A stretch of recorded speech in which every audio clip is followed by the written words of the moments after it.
Hello दोस्तों, तो last episode में हमने देखा था टी यांग हेवनली मास्टर के कहने पर मॉन्स्टर बीस्ट माउंटेन जाकर एलेजर मेडिसिन लेकर आ रहा होता है और तब रास्ते में ही एक मिस्टीरियस आदमी उन पे अटैक करके टी यांग को उस एलेजर मेडिसिन के लिए पूरी तरह आखिर मार ही देता है।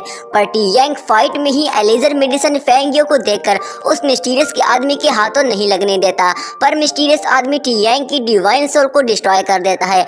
अब आगे एपिसोड वहीं से स्टार्ट होता है जहाँ पे टी यांग खुद से कहता है क्या यहीं तक मेरी कहानी थी, मैं यहाँ पे मरने वाला हूँ। और अब वो जैसे ही दोबारा अपनी आंखें खोलता है टी यांग खुद को एक कमरे में पाता है और फिर खुद से कहता है ये क्या, मैं तो जिंदा हूँ। जिस पर एक सीनियर स्टूडेंट उसकी सेवा के लिए वहाँ पे बैठा होता है, जिस पर टी यांग उससे पूछता है कि मैं यहाँ कैसे आ गया और मैं जिंदा हूँ क्या।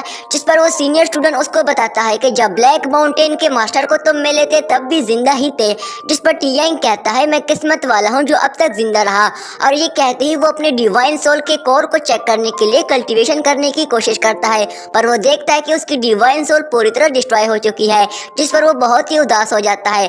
तभी वो स्टूडेंट उसको कहता है कि मुझे लगता है कि तुमको सबसे पहले हेवनली मास्टर से मिलना चाहिए, वो तुम्हारा इंतजार कर रहा है। अब टी यांग हेवनली मास्टर से मिलने जाता है और वहाँ हेवनली मास्टर टी यांग को कहता है तुमने जितनी भी मेहनत की वो वाकई लाजवाब है, तुम्हारी वजह से एलेजर मेडिसिन हमको मिल गया और तुम्हारी मेहनत के लिए मैं तुमको ये इनाम देता हूँ। ये देखकर टी यांग कहता है मास्टर ये मेडिसिन देने का क्या मतलब हुआ। जिस पर वो मास्टर कहता है तुमने इस मिशन में अपनी डिवाइन सोल को डिस्ट्रॉय किया है और इस मेडिसिन से शायद तुम अपने आप को रिकवर कर सकते हो। और हाँ, साथ ही हमारे सेट को भी छोड़ दो क्योंकि तुमको इस हेवनली स्वॉर्ड सेट से निकाल दिया जाता है। ये सुनकर टी यांग कहता है पर मास्टर मैंने इतनी मेहनत से इस सेट के लिए क्या नहीं किया और आपने एक झटके से ही इसके लिए मुझे इस सेट से बाहर निकाल दिया।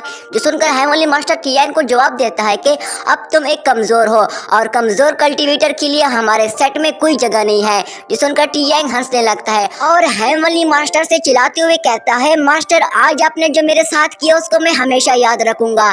जिस पर हेवनली मास्टर गुस्से से कहता है टी यांग अब बस बहुत हुआ, चले जाओ यहाँ से वरना तुम्हारे लिए अच्छा नहीं होगा। जिस पर टी यांग उदास होते हुए कहता है तुम्हारे इस बदतमीजी के बाद मैं यहाँ एक सेकंड भी नहीं रुक सकता। और इतना कहते ही वो टी यांग वहाँ से चला जाता है। अब हम देखते हैं कि वहाँ हेवनली मास्टर के पास जुआनलिंग आ जाती है और हेवनली मास्टर को कहती है कि आखिर इतनी चिल्लाने की आवाज़ क्यों आ रही थी। जिसकी रिप्लाई में हेवनली मास्टर उसको कहता है तुम अब ठीक तो हो ना। जिस पर जुआनलिंग हेवनली मास्टर से कहती है कि क्या टी यांग यहाँ पे आया था। जिस पर हेवनली मास्टर उसको बताता है कि टी यांग की डिवाइन सोल डिस्ट्रॉय हो गई है, उसके लिए अब इस सेट में कोई जगह नहीं है। ये सुनकर जुआनलिंग उसके लिए बहुत परेशान हो जाती है कि क्या कहा उसकी डिवाइन सोल डिस्ट्रॉय हो गई है और वो उसकी तरफ जाने लगती है। जिस पर हेवनली मास्टर गुस्से से उसको कहता है मैं जानता हूँ तुम टी यांग से बहुत प्यार करती हो पर अब तुम उसके पास नहीं जा सकती। तुम्हारी स्पिरिचुअल बॉडी अब स्टेबल हो गई है और जल्दी पूरी तरह रिकवर भी हो जाएगी, मगर टी यांग की डिवाइन कोर बर्बाद होने की वजह से अब वो सिर्फ एक बेकार कचरे के अलावा कुछ भी नहीं है। उसको हमारे सेट में रखना बेकार है क्योंकि अब वो खुद को कल्टीवेट भी नहीं कर सकता है। तुम्हारा एक कदम हमारे सालों की इज्जत को मिट्टी में मिला देगा क्योंकि वो तुम्हारे काबिल नहीं है। लेकिन इन बातों पर जुआनलिंग पर कोई भी फर्क नहीं पड़ता और वो टी यांग के पीछे चली जाती है जहाँ हेवनली मास्टर उसको पीछे से कहता है तुम गलत फैसला ले रही हो, तुम एक खूबसूरत लड़की हो, तुम उससे भी अच्छे रेनकार्नेशन कल्टीवेटर के डिजाइबल को अपने प्यार में पागल कर सकती हो जिसे तुम किसी को भी अपना पार्टनर बना सकती हो। और हमारे दुश्मन तो तुमको जान से मारना चाहते हैं, एक ऐसे इमोर्टल जिसके पास कोई पावर्स ही नहीं है उसके साथ रहकर तुझे क्या लगता है वो तुझे दुश्मनों से बचाएगा। अब उसकी ऐसी बातें सुनकर जुआनलिंग एक पल के लिए तो वहाँ रुक जाती है पर हेवनली मास्टर की बातों को जरा भी सीरियस नहीं लेती और वहाँ से चले जाती है। अब तभी दूसरी तरफ टी यांग पवेलियन के बाहर अपने घर की तरफ जा रहा होता है जहाँ सभी स्टूडेंट उसको देखकर आपस में बात कर रहे होते हैं कि इस यंग मास्टर को हेवनली स्वॉर्ड सेट से बाहर निकाल दिया गया है।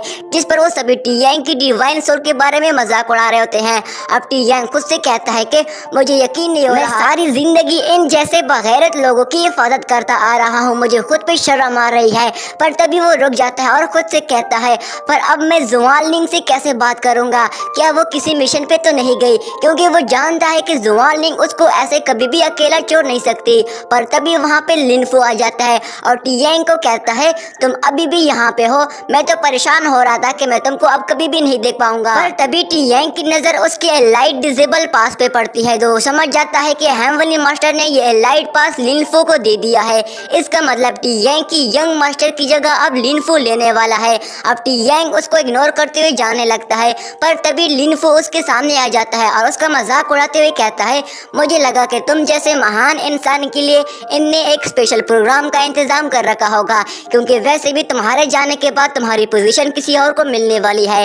जिस पर टी यांग जवाब देता है कि मैं जानता हूँ तुम इस पोजीशन को पाने के लिए तुमने ही दुश्मनों को खबर दी थी कि एलिज़ा मेडिसन हम कहाँ से लेके आने वाले हैं। जिस पर लिनफू हंसते हुए कहता है, टी यांग तुझे लगता है तू इस तरह बोलकर खुद को ताकतवर समझता है, और अपने एक ही पंच से कमजोर टी यांग को पीछे कर देता है, जिस पर दर्द की वजह से टी यांग वहीं गिर जाता है। अब लिनफू उसको कहता है, तुम एक मामूली इंसान की तरह हो, क्या तुम्हें लगता है तुम्हारी बात पे कोई यकीन करेगा जो तुमने अभी बोला है?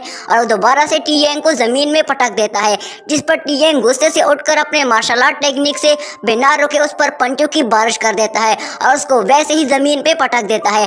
जिस पर लिनफू उसको मारने के लिए अटैक करने आता है, पर तभी वहां जुआनली की आवाज आती है कि बस करो, जिस पर लिनफू तुरंत ही वहां पे रुक जाता है। अब तभी हम जुआनली को देखते हैं जो वहां पहुंच जाती है। अब उसको देखकर लिनफू बड़ा चमचागिरी करने की कोशिश करता है, पर जुआनलिंग उसको बाव तक भी नहीं देती और जुआनलिंग टी यांग के पास आती है, जिस पर टी यांग उसको देख के कहता है, मुझे फंसाया गया है, मैं इस हेवनली स्वॉर्ड सेट को छोड़ने वाला हूँ, पर तुम परेशान ना हो, मैं जल्दी वापस आ जाऊंगा।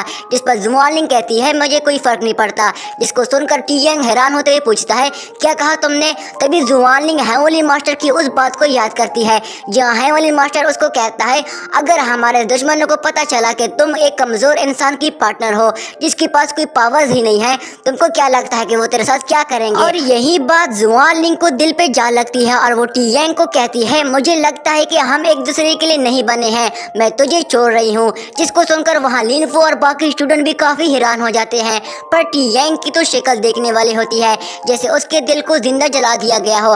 पर टी यांग अपने जज्बात पे काबू कर लेता है और उसको कहता है, ठीक है, जैसे तुम चाहती हो, मैं भी तुझे छोड़ रहा हूँ और आज के बाद तुमको अपनी शक्ल भी नहीं दिखाऊंगा। और ये कहती वो वहाँ से चला जाता है और यहीं पे दोस्तों हमारा ये वाला पार्ट भी एंड हो जाता है। अगर ये वाला एपिसोड जरा सा भी अच्छा लगा